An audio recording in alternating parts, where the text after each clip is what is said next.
We think we know who we are. Our identity feels like it's built on the stories we're told, the history we learn.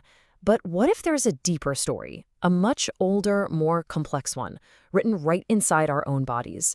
Today, we're diving into the DNA of the Arab world, and let me tell you, it's a story that's changing just about everything we thought we knew. So, let's start with the big question. Who are the Arabs? For centuries, the answer seemed pretty straightforward, right? It was about a shared language, a common culture, a collective history. But what if the truest answer has been hiding in plain sight this whole time, locked away inside our very own cells? For generations, our identity was this beautiful tapestry woven from language, from culture, from all these shared memories. But now, science is handing us a whole new thread, the thread of DNA. And as we start to weave it in, it's revealing a pattern that is so much more intricate and honestly, way more surprising than we ever could have imagined. Now, this isn't about erasing the past, not at all. It's about making it richer.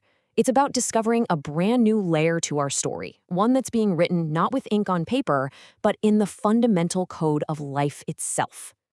Okay, so where do we even begin to unravel this thing? Well, the first step is to kind of let go of the idea of a single monolithic Arab identity. Instead, we need to embrace the reality, which is this incredible, diverse genetic heritage. The science on this is absolutely clear. Arab is not one single genetic group. It's more like a rich mosaic, formed right at the crossroads of continents. Over thousands of years, migrations led to mixing with indigenous peoples all across the Middle East and North Africa. You've got threads from West Eurasia, from all over Africa woven in. And get this is the part that really blows my mind. Because of these ancient movements, someone in Yemen and someone in Morocco, thousands of miles apart, might share more DNA than people in two neighboring villages. It's just a powerful reminder of how connected and how surprising our history really is. All right, take a look at this. This chart is basically a snapshot of that genetic tapestry we're talking about. You can see these major ancestral components all swirled together.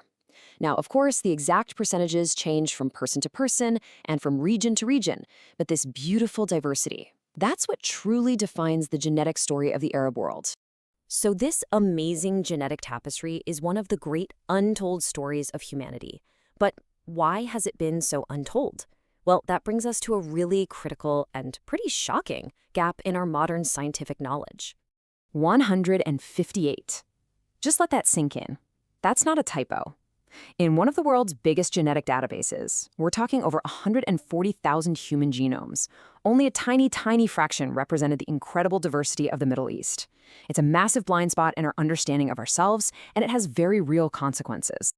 And look, this isn't just some abstract problem for scientists in a lab.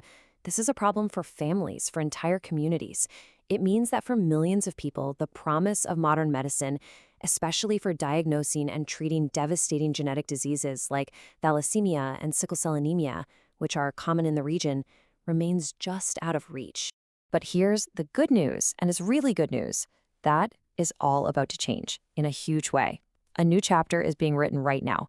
Countries across the MENA region are launching these incredibly ambitious projects to map their own population's genomes.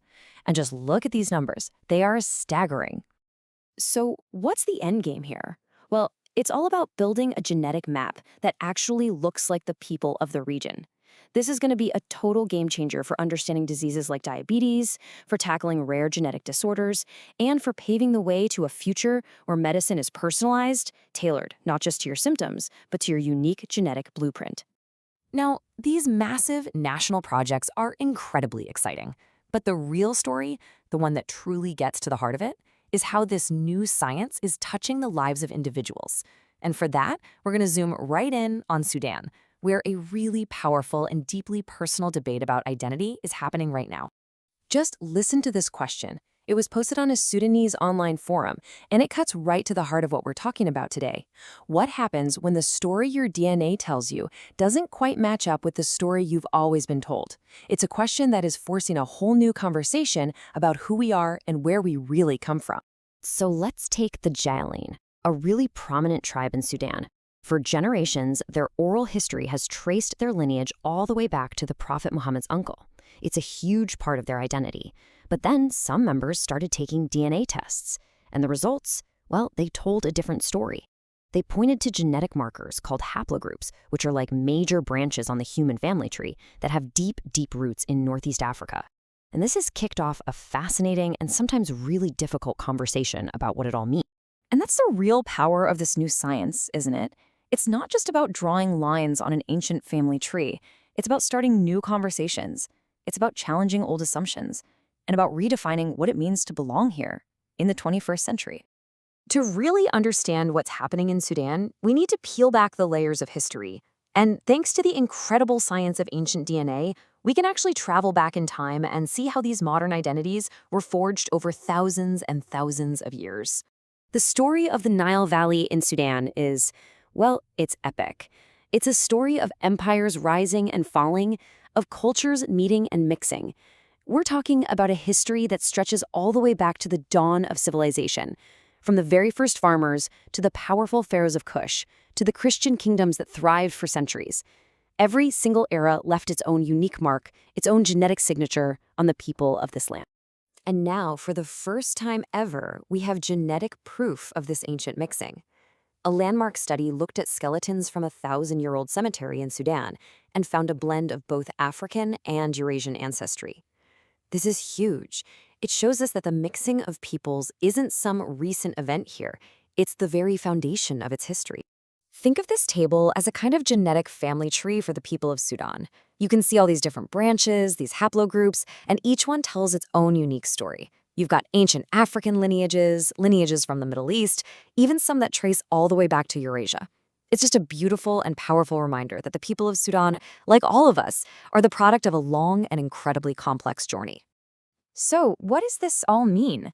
We've traveled from the vastness of the Arab world right down to the intimacy of a single DNA strand. And what we've found is that this new science, it's not just about understanding our past, it's about building a better, healthier future. The potential of these new genome projects is honestly breathtaking. We're talking about moving from a one-size-fits-all approach to medicine to a future where treatments are as unique as you are. It's about giving doctors the tools they need to predict, prevent, and treat diseases with a level of precision we could only dream of just a generation ago. If there's one thing to take away from all of this, it's that genetics doesn't give us easy answers. It doesn't put us into neat little boxes. In fact, it does the opposite. It completely shatters those boxes and reveals a story that is so much more beautiful, more complex, and more interconnected than we ever realized. It shows us that we are all, in our own unique way, part of one incredible human family.